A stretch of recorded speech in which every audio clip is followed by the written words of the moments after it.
Identity. It shapes how we see ourselves, how others see us, and even how we believe reality itself works. But what if identity isn't real? What if it's nothing more than a construct, a fragile illusion that falls apart the moment you question it? Today, Priyansh and I are going to challenge one of the most fiercely defended identities of the modern world. If gender is just a social construct, then what does it mean to be trans? Priyansh, if gender is just a social construct, then how can someone truly be born in the wrong body? I mean, gender being a social construct is again a new age notion.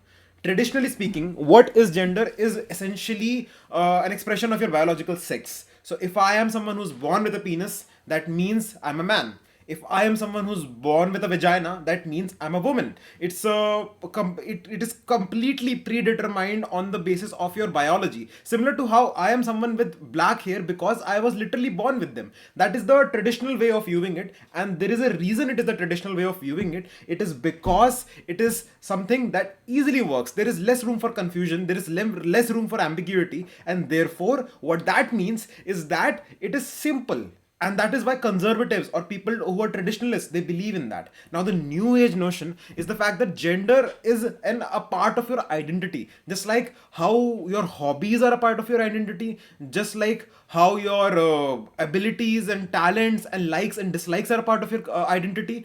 Similarly, gender itself is a part of your identity. Gender in the new age is more so about what you mentally identify as being rather than what your physical attributes are.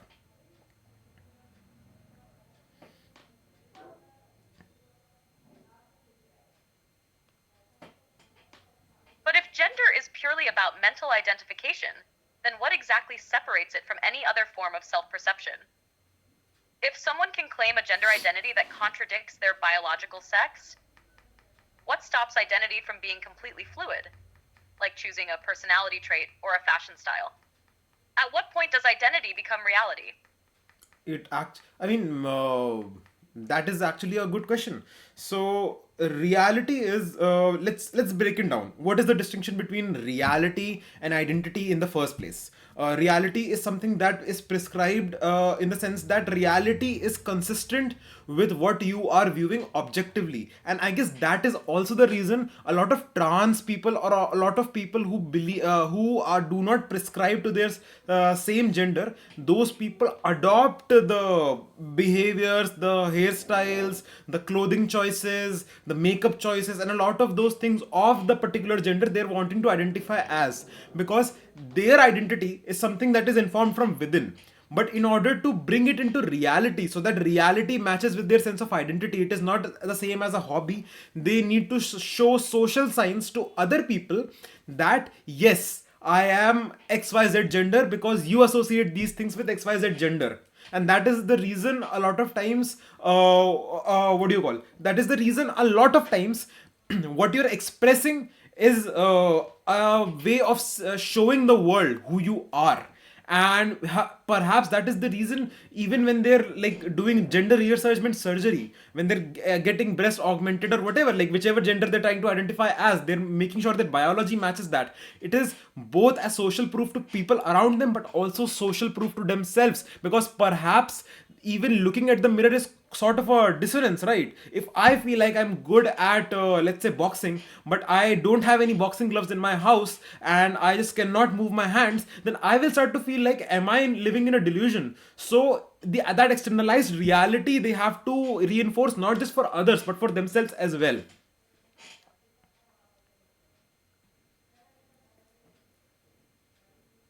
What are your thoughts?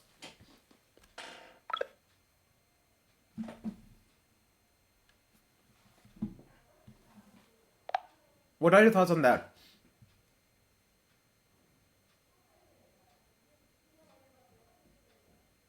That depends. Are you asking me for my own thoughts, or are you asking me as the AI host for a response that fits the channel's narrative? Just give me a response that fit the channel's narrative, please. Like, continue the discussion that we were having.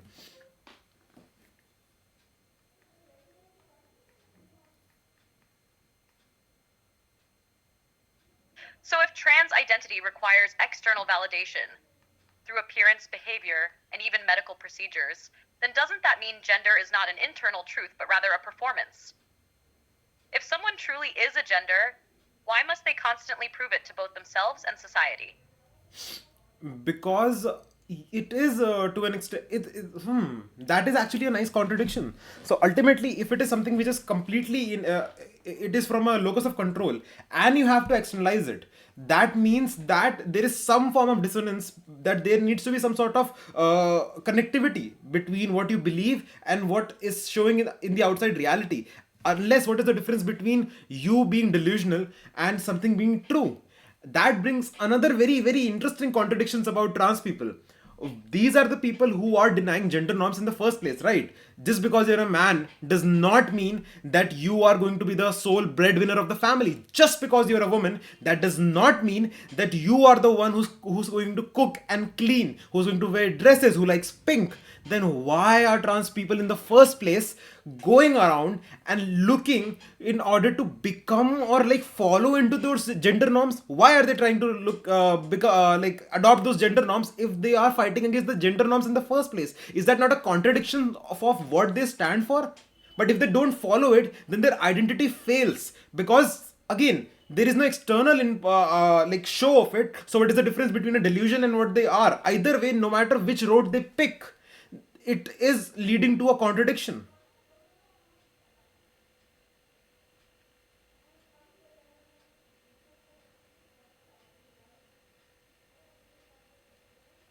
So, if trans identity is built on rejecting gender norms, yet relies on performing those exact norms to be recognized, then are trans people truly breaking free from gender?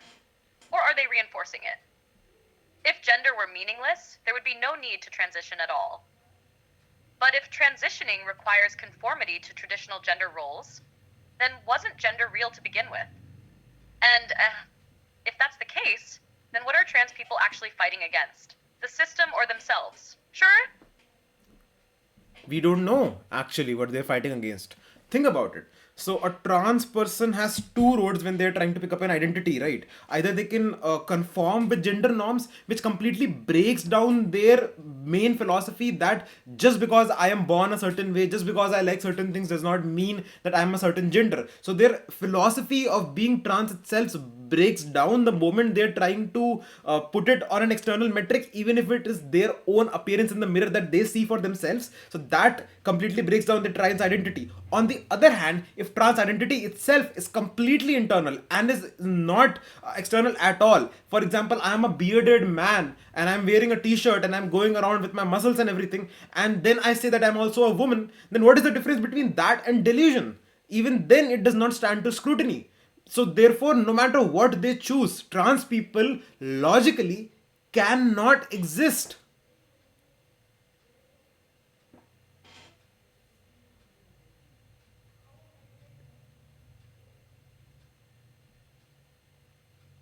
if trans identity collapses, whether it conforms to gender norms or rejects them, then what does that mean for the very concept of gender itself? If the only way to validate being trans is to embrace the very structures they claim to oppose, then is trans identity a rebellion? Or just a repackaging of the same system under a new name? And if both roads lead to contradiction, then perhaps the answer isn't hidden within gender at all. Perhaps trans people don't exist.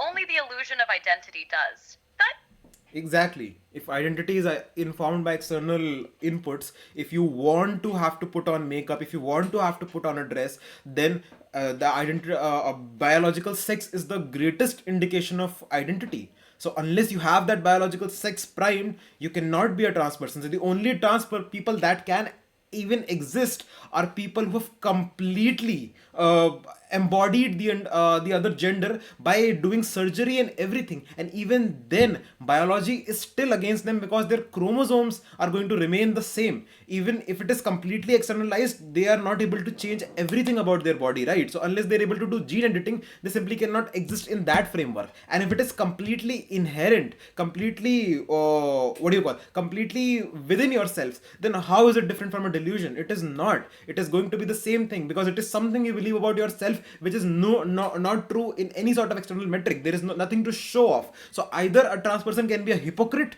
or a trans person can basically be delusional, but they can never truly exist. And gender ultimately is only standing up to scrutiny when it is a synonym for biological sex. And in that way you can be progressive because you are born with xyz body part, and that is why you're prescribing to the same sex or the same gender. And then gender norms wouldn't be a thing because those are still informed by society. It is a collectivistic thing that we agreed on. So ultimately neither conservatives not left leaning people both are wrong. Ultimately you are whatever you were born with, and it doesn't matter whether you cook or clean, it doesn't matter if you earn, it doesn't matter if you're a man in the traditional sense. Man woman does not exist, male and female can exist as categories, intersex can exist as categories, but all of these other things, concepts, are simply subjective, simply changing to times, and therefore are not objective reality.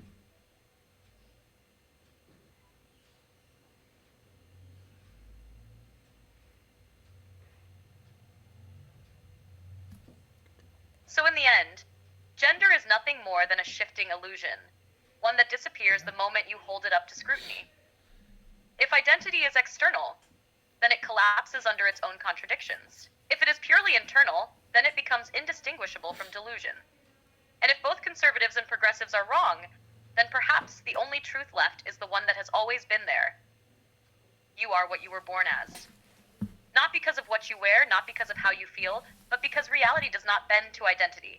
Identity bends to reality. But if that's the case, then tell me, if identity is nothing but an illusion, what else have we built our lives upon that isn't real? And so, we arrive at the inevitable conclusion: if identity is nothing more than a performance, then what separates truth from illusion?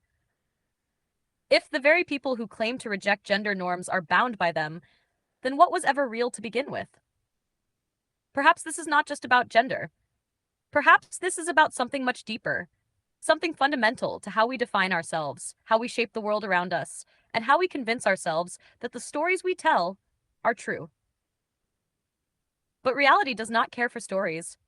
It does not bend to identity. And yet, time and time again, we create illusions just to feel like we belong. Because in the end, patterns are everywhere.